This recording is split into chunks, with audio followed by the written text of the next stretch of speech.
ॐ अज्ञानतिमिरान्धस्य ज्ञानाञ्जनशलाकया चक्षुरुन्मिलितं येन तस्मै श्रीगुरवे नमः। नमो ॐ विष्णुपादाय कृष्णप्रेष्ठाय भूतले श्रीमते भक्तिवेदान्तस्वामिनिति नाम्ने नमस्ते सरस्वते देवे गौरवाणी प्रचारिणे निर्विशेष शून्यवादी पाश्चात्यदेशतारिणे वाञ्छाकल्पतरुभ्यश्च कृपा सिन्धुभ्य एव च पतितानां पावनेभ्यो वैष्णवेभ्यो नमो नमः। जय श्री कृष्ण चैतन्य प्रभु नित्यानंद श्री अद्वैत गदाधर श्रीवासादि गौर भक्त वृंद। हरे कृष्णा कृष्ण कृष्ण हरे हरे, हरे राम राम राम हरे हरे। हरे कृष्णा। तो आज के इस प्रातःकालीन सत्र में आप सभी भक्तों का हार्दिक स्वागत है। तो पुरुषोत्तम अधिक मास शुरू हो चुका है, आज दूसरा ही दिन है। तो अधिक मास में बताया जाता है कि अधिक भक्ति करनी चाहिए, और भक्ति के कई सारे अंग रूप गोस्वामी ने हमें भक्ति रसामृत सिंधु में बताए गए हैं। भक्ति के प्रमुख 64 अंगों का वर्णन भक्ति रसामृत सिंधु में किया गया है। और जब चैतन्य महाप्रभु ने रूप गोस्वामी को उपदेश दिया तो उन्होंने भी इन्हीं अंगों का वर्णन किया।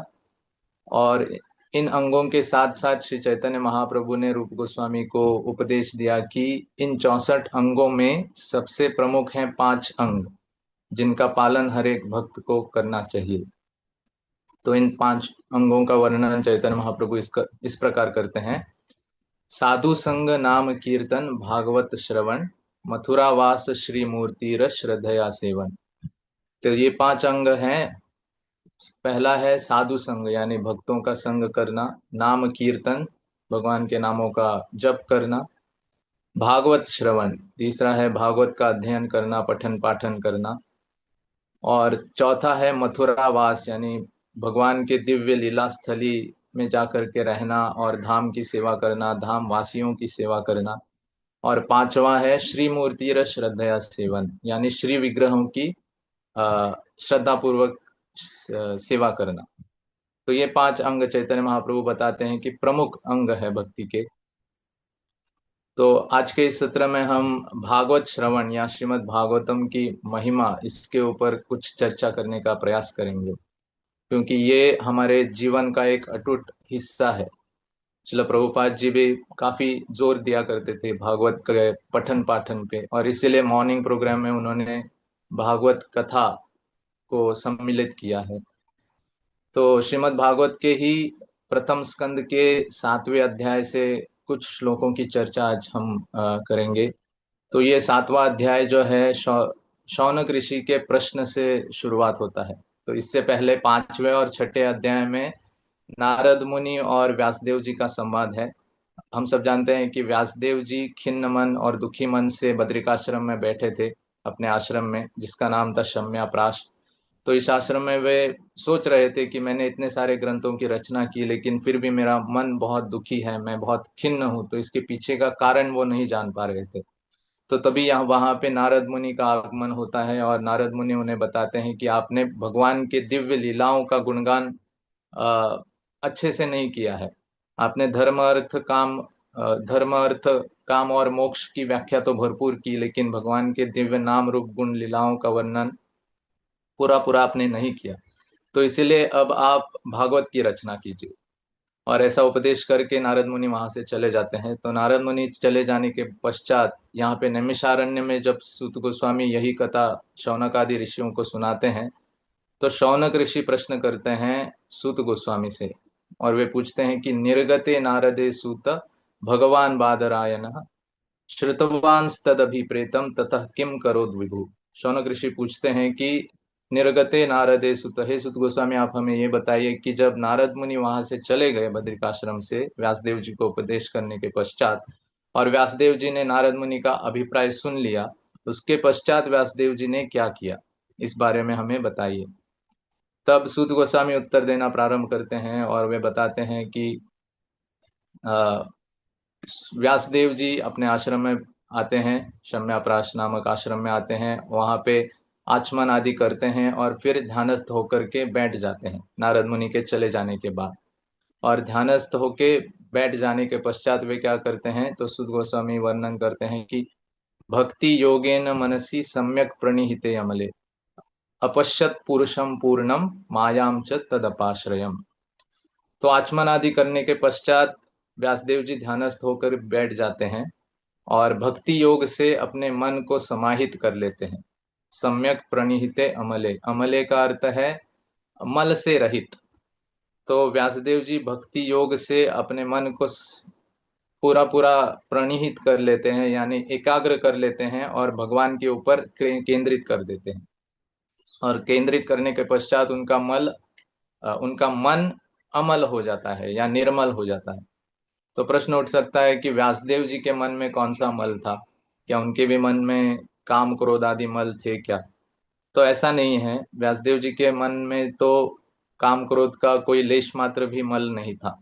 तो ये मल जो इसका जो उल्लेख यहाँ पे किया गया है, तो ये मल आचार्य बताते हैं कि उनके मन की चंचलता थी, क्योंकि वे आश्रम में रहते थे और उनके कई सारे शिष्य थे। तो उनके मन में हमेशा चलता था कि इन्हें ये पढ़ाना है, उन्हें ये पढ़ाना है, फिर ये यज्ञ यज्ञ करना है, ये हवन करना है। तो ये सब विचार उनके मन में चल रहे थे और इस मन के चंचलता को ही उनके मन का मल बताया गया है। तो उन सब विचारों से अपने मन को निकाल के भगवान के ऊपर उन्होंने केंद्रित कर दिया। तो इसीलिए भक्ति योगेन मनसि सम्यक प्रणीहिते अमले, और इस प्रकार से उनका मन अमल हो गया। और जब उनका मन अमल हो गया, निर्मल हो गया, तब अपश्यत पुरुषम पूर्णम, तो पूर्ण पुरुषोत्तम भगवान को उन्होंने अपने मन में देखा। और क्या देखा? मायाम च तद अपाश्रयम। और इतना ही नहीं, भगवान की माया को भी उन्होंने देखा। और माया की एक विशेषता यहाँ पे बता रहे हैं कि मायाम च तद अपाश्रयम यानी माया को भगवान के अधीन देखा। भगवान माया द्वारा कंट्रोल्ड नहीं है, बल्कि माया भगवान द्वारा कंट्रोल्ड है। तो भक्ति योग से इससे सिद्ध होता है कि भक्ति योग से मन को निर्मल किए बिना हम भगवान का दर्शन नहीं कर सकते। तो जब तक मन के अनर्थ नहीं जाएंगे, तब तक भगवान का दर्शन हमें नहीं होगा।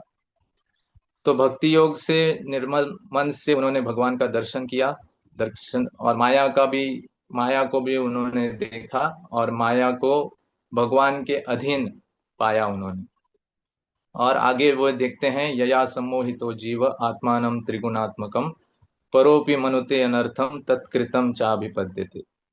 तो उन्होंने देखा कि माया के द्वारा सभी जो जीव है वो सम्मोहित किए गए हैं। तो माया के द्वारा माया के प्रभाव से सभी जीव सम्मोहित हैं, यानी माया में डाल दिए जा गए हैं। यया सम्मोहितो जीव, और इस सम्मोहन के कारण आत्मानम त्रिगुणात्मकम, यह त्रिगुणात्मक शरीर जो सत्वगुण, रजोगुण और तमोगुण से के प्रभाव में है, ये त्रिगुणात्मक शरीर को ही वो स्वयं को मान लेते हैं। और वे भूल जाते हैं कि वे एक जीव है, स्वतंत्र जीव है, और जो भगवान का अंश है। तो इस तथ्य को भूल करके इस त्रिगुणात्मक शरीर को ही वो स्वयं को मान लेते हैं। और उसके पश्चात परोपि मनुते अनर्थम तत्कृतम चाभिपद्यते, तो उनके इसके वजह से उसके हृदय में अनर्थ उत्पन्न होते हैं और इन अनर्थों के कारण फिर जीव दुख भोगने लगता है। तो अपने कर्मों के अनुसार कभी वो स्वर्ग में डाल दिया जाता है, कभी नरक में गिराया जाता है, कभी कीट पतंगों की योनि में, कभी स्थलचर की योनि में, कभी जलचर की योनि में, कभी स्थावर, कभी जंगम। तो इस प्रकार से अलग अलग योनियों में वो भटकता रहता है और जन्म मृत्यु जरा व्याधि दुखों को भोगता रहता है। आदि दैविक, आदि भौतिक, आध्यात्मिक क्लेशों को भोगता रहता है। तो ये सब इसलिए होता है क्योंकि वो माया के द्वारा सम्मोहन में डाल दिया गया है, जिससे वो स्वयं को यह शरीर मानता है और इस शरीर से संबंधित वस्तुओं को अपनी वस्तुएं मानता है। तो इस अनर्थ के कारण जीव दुख भोग रहा है। तो ये सब व्यासदेव जी अपने ध्यान में देख रहे हैं, पूर्ण पुरुषोत्तम भगवान, उनकी माया और उनकी माया द्वारा सम्मोहित जीव, और जीव किस प्रकार से दुख भोग रहा है, ये सब व्यासदेव जी अपने ध्यान में देख रहे हैं। और उसके पश्चात वे देखते हैं कि अगर जीव को मुक्त होना है इस क्लेशों से, इन दुखों से, तो क्या रास्ता है जिससे कि जीव मुक्त होगा? तो सुत गोस्वामी इसका वर्णन भी आगे करते हैं और बताते हैं कि आ, अनर्थोपशमम साक्षात भक्ति योगम अधोक्षजे, लोकस्या जानतो विद्वांस चक्रे सात्वत संहिताम। तो अगर इन अनर्थों का उपशमन होना है, इन अनर्थों को जीव के हृदय से निकालना है, तो एक ही मार्ग है, वो है अनर्थोपशमम साक्षात भक्ति योगम अधोक्षजे। भगवान अधोक्षज के प्रति की गई भक्ति, साक्षात यानी डायरेक्ट। तो भगवान अधोक्षज के प्रति की गई भक्ति ही एक ऐसा एकमात्र मार्ग है जिससे कि अनर्थों का उपशमन होगा और जीव अपने वास्तविक स्थिति को पुनः प्राप्त कर लेगा। तो अनर्थोपशमम साक्षात भक्ति योगम अधोक्षजे। अधोक्षज का अर्थ है कि जिनको हम अपनी प्राकृत इंद्रियों से नहीं देख सकते, जिनका धाम अप्राकृत है, जिनका नाम अप्राकृत है, जिनके परिकर अप्राकृत हैं, जिनसे संबंधित हर वस्तु अप्राकृत है, उन्हें अधोक्षज कहा जाता है। और जिनको प्राकृत इंद्रियों से या भौतिक इंद्रियों से जाना नहीं जा सकता, देखा नहीं जा सकता, छुआ नहीं जा सकता, तो ऐसे व्यक्ति को अधोक्षज कहते हैं। और ऐसे व्यक्ति हैं कृष्ण, भगवान श्री विष्णु या नारायण। तो इनके प्रति की गई भक्ति अनर्थों का उपशमन करेगी, जिससे कि जीव क्लेशों से और दुखों से मुक्ति पाएगा।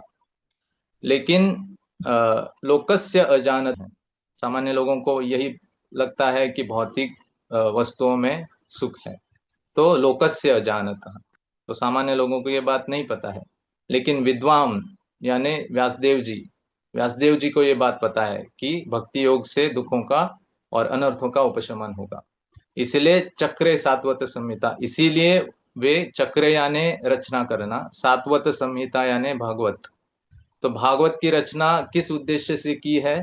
कि भागवत की रचना इसी उद्देश्य से की है कि भागवत के संपर्क में जब कोई व्यक्ति आए तो उसके मन में भक्ति उत्पन्न हो और उसके मन से अनर्थों का नाश हो, अनर्थों का उपशमन हो, और वो भगवान के प्रति शुद्ध भक्ति को प्राप्त करके अपनी वास्तविक स्थिति को पुनः प्राप्त कर ले। इसी उद्देश्य से व्यासदेव जी ने इस भागवत की रचना की है। वैसे तो भागवत व्यासदेव जी ने कई सारे ग्रंथ लिखे हैं। इन सभी ग्रंथों के लिखने के पश्चात उन्होंने भागवत की रचना की। तो इसका अर्थ है कि भागवत कोई ऐसी वस्तु देगा जो बाकी सभी ग्रंथ नहीं देंगे। अगर भागवत वही वस्तु देता जो बाकी ग्रंथों को पढ़ के मिलती, तो फिर भागवत रचना करने की क्या जरूरत थी? इसका अर्थ है कि भागवत के अध्ययन से ऐसी कोई वस्तु मिलेगी जो बाकी शास्त्रों के अध्ययन से नहीं मिलेगी, और वो है भगवान के प्रति भक्ति। तो लोकस्य अजानतः विद्वांस चक्रे सात्वत संहिता। तो भागवत की रचना इस उद्देश्य से की कि जीवों को भक्ति प्राप्त हो और उनके अनर्थों का उपशमन हो। तो अब प्रश्न आता है कि भागवत के साथ कैसा संबंध जोड़ा जाए, किस प्रकार से भागवत के संपर्क में आए जिससे कि भक्ति उत्पन्न हो।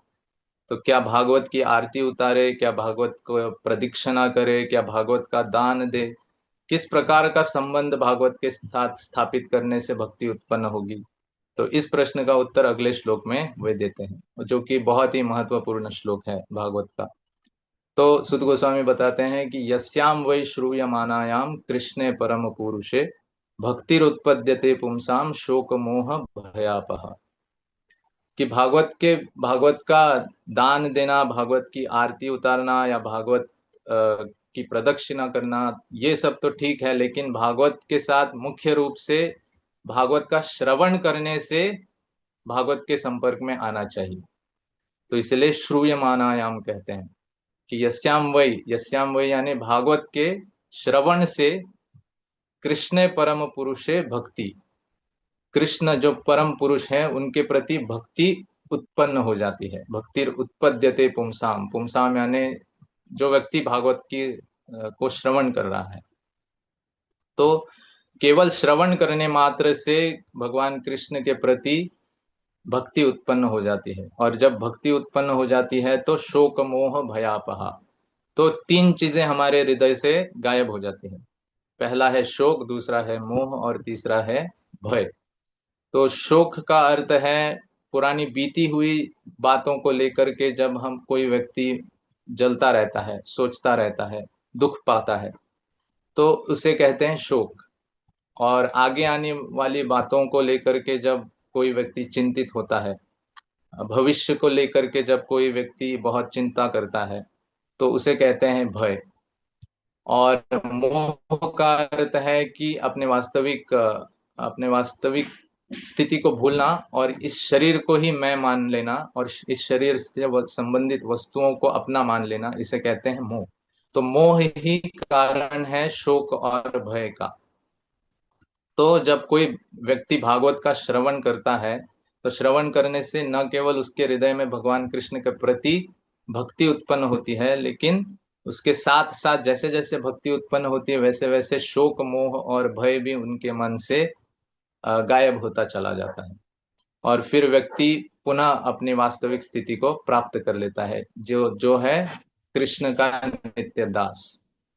तो यहाँ पे सूत गोस्वामी श्रूयमानायाम शब्द को उपयोग करते हैं।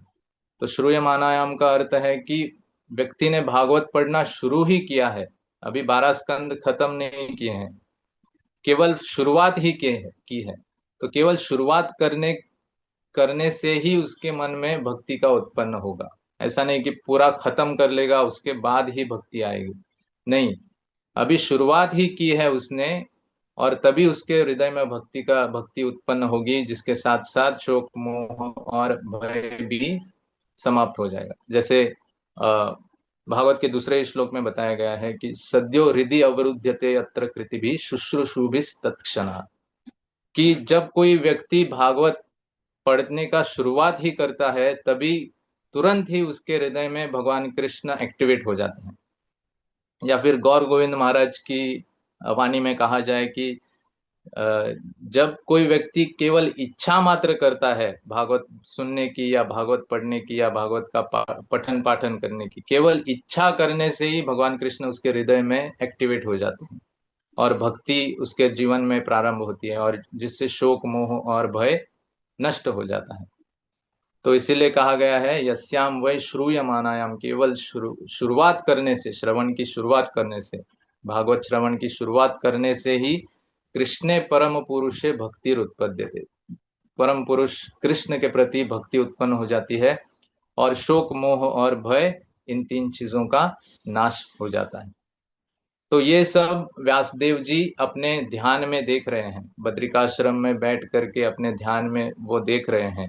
परम पुरुष कृष्ण को उन्होंने देखा, उनकी माया को देखा, उन्होंने ये देखा कि माया कृष्ण के अधीन है, और कृष्ण के अधीनस्थ ये माया जीव को सम्मोहन में डाल रही है, जिससे जीव दुख भोग रहा है। और जीवों को दुख से उठाने का एकमात्र मार्ग भक्ति योग, ये भी उन्होंने अपने ध्यान में देखा। और भक्ति योग प्राप्त कराने का एकमात्र उपाय भागवत श्रवण, ये भी उन्होंने देखा। और ये सब देखते हुए फिर उन्होंने भागवत की रचना की, और भागवत का जो भी श्रवण करेगा, पठन पाठन करेगा, वो तुरंत ही भगवान कृष्ण को प्रसन्न करके अपने हृदय में भक्ति को उत्पन्न करेगा, और उसके जीवन से शोक मोह और भय चला जाएगा। तो इसके पश्चात फिर सूत गोस्वामी आगे वर्णन करते हैं कि ससंहितां भागवतीं कृत्वा अनुक्रम्य चात्मजम शूकमध्यापयामास निवृत्ति निरतः मुनि, कि इस भागवत की रचना करने के पश्चात ससंहितां भागवतीं कृत्वा अनुक्रम्य चात्मजम, कृत्वा यानी रचना करना, अनुक्रम्य यानी रिवीजन करना। भागवत को रचने के पश्चात व्यासदेव जी ने कई बार रिवीजन किया कि कहीं कुछ छूट तो नहीं गया, कहीं कुछ मुख्य बात बताने की रह तो नहीं गई। तो इस प्रकार से कई बार उन्होंने भागवत का रिवीजन किया, और उसके पश्चात अपने पुत्र सुखदेव गोस्वामी को ये भागवत उन्होंने सुनाया। तो जब उन्होंने रचना की, तो उन्हें उन्हें कोई ऐसा एक क्वालिफाइड व्यक्ति नहीं मिल रहा था कि जिसे वो भागवत सुनाए। हालांकि व्यासदेव जी के कई सारे बड़े बड़े शिष्य हुए, लेकिन उनकी रुचि भक्ति में थी ही, भक्ति के साथ साथ कई और चीजों में भी थी। जैसे जैमिनी ऋषि भक्त तो थे, लेकिन उनकी रुचि कर्मकांड में भी थी। जैसे वैशंपायन वैशंपायन ऋषि, तो वे भी भक्त थे, लेकिन कथा कहानी कहने में उनकी ज्यादा रुचि थी। तो क्योंकि व्यासदेव जी को ऐसा कोई क्वालिफाइड व्यक्ति नहीं मिल रहा था जिसे कि वो ये भागवत सौंप दे, तो उन्होंने तप किया। और तप कर इस उद्देश्य से कि मुझे ऐसा पुत्र प्राप्त हो जिसे मैं भागवत सुनाऊं। तो तब उन्हें सुखदेव गोस्वामी प्राप्त हुए। तो सुखदेव गोस्वामी 16 साल की आयु तक माता के गर्भ में ही थे। वो सब कथा तो हम जानते ही हैं। तो माता के गर्भ से जब बाहर निकले, तब सुखदेव गोस्वामी वापस तुरंत वन में जाने लगे। तो उस समय व्यासदेव जी फिर हा पुत्र करके उनके पीछे पीछे जाते हैं। तो वो पुत्र मोह के कारण उनके पीछे नहीं जा रहे थे। व्यासदेव जी तो भगवान ही हैं, तो उनके मन में पुत्र मोह आदि नहीं था। वो अपने पुत्र के पीछे इसलिए जा रहे थे क्योंकि अब भागवत कौन सुनेगा। उन्हें मैंने पैदा ही इसलिए किया था कि मैं भागवत सुनाऊं, लेकिन अभी ये वन में जा रहे हैं तो भागवत अब कौन सुनेगा। तो इसीलिए हा पुत्र करके व्यासदेव जी उनके पीछे पीछे जाते हैं। लेकिन फिर सुखदेव गोस्वामी वन में प्रवेश करते हैं। तो फिर हम जानते हैं कि किस प्रकार व्यासदेव जी अपने कुछ शिष्यों को वन में भेजते हैं और भागवत के श्लोक पढ़ा के वन में भेजते हैं। और उन्हीं श्लोकों का पठन वे शिष्य उस वन में करते हैं जहाँ पे सुखदेव गोस्वामी थे। और भागवत के उन श्लोकों को सुन करके सुखदेव गोस्वामी, जो निवृत्ति निरत थे, जिन्हें भौतिक वस्तुओं से कोई भी लेना देना नहीं था, जो आत्माराम थे, स्वयं में रमण कर रहे थे, जो पूरा पूरा आनंद में थे, ऐसे व्यक्ति भी भागवत का श्लोक सुन करके इतना आकर्षित हुए कि वो वन में प्रवेश किए थे तो वन में से वापस अपने घर आए। व्यासदेव जी से उन्होंने फिर भागवत का प्रशिक्षण लिया, भागवत को सुना, और फिर उसी भागवत को उन्होंने आगे चल के परीक्षित महाराज को सुनाया। तो और भी कई सारे श्लोक हैं जिसमें भागवत की महिमा की वर्णन किया गया है, लेकिन ये 6-7 जो श्लोक हैं बहुत ही सुंदर श्लोक हैं, जिसमें भागवत रचना करने के पीछे का मूल कारण क्या था और भागवत के श्रवण से क्या हम प्राप्त कर सकते हैं, कैसे भक्ति हमारे हृदय में उत्पन्न होगी, और कैसे जीव अनर्थों से अनर्थों का उपशमन उसके जीवन में हो जाएगा, और शोक मोह भय आदि उनके हृदय से नष्ट हो जाएगा, और कैसे जीव अपने वास्तविक स्थिति को प्राप्त कर लेगा। ये सब सारी चीजें इन श्लोकों में बताई है। तो यहाँ पे मैं रुकना चाहूंगा। बहुत बहुत धन्यवाद। हरे कृष्ण। बहुत बहुत